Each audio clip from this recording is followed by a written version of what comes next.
शेवग्याच्या शेंगाची भाजी तर सर्वजण बनवतात, तर आज आपण पाहणार आहोत शेवग्याच्या शेंगाचे सूप. नमस्कार, मी पूनम. स्वागत आहे तुमचं माझ्या चॅनलमध्ये. तर आज आपण पाहणार आहोत शेवग्याच्या शेंगाचे सूप. प्रथम शेंगा स्वच्छ धुवून त्याच्या फोडी कट करून घ्यावेत. कुकरमध्ये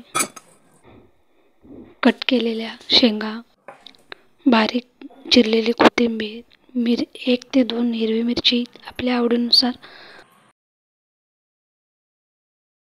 1 छोटा कांदा कट करून घालावे,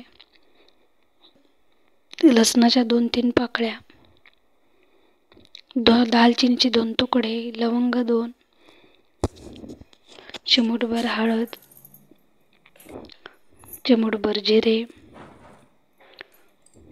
1 छोटा कट केलेला टोमॅटो, चवीनुसार मीठ आणि पाणी घालून कुकरला झाकण लावून मंद आचेवर 1 ते 2 शिट्टी द्यावी. कुकर थंड झाल्यानंतर शेंग शिजले का हे चेक करायचे आहे तर गाळणीमध्ये काढून शेंगामधले पाणी गाळून घ्यावे. शेंगा आणि मसाले सर्व मिक्सरमध्ये थोडं पाणी घालून बारीक पेस्ट करून घ्यायची.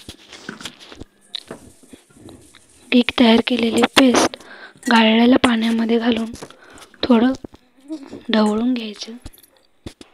थोडं ढवळून झालं की पुन्हा गाळणीमध्ये घालून पाणी निथळून घ्यायचं.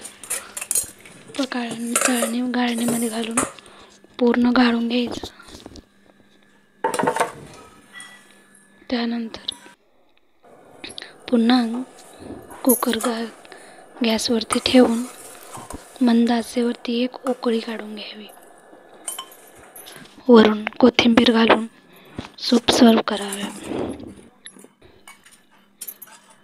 आपल्याला आवडत असेल तर वरून चिमूटभर चाट मसाला घालावा.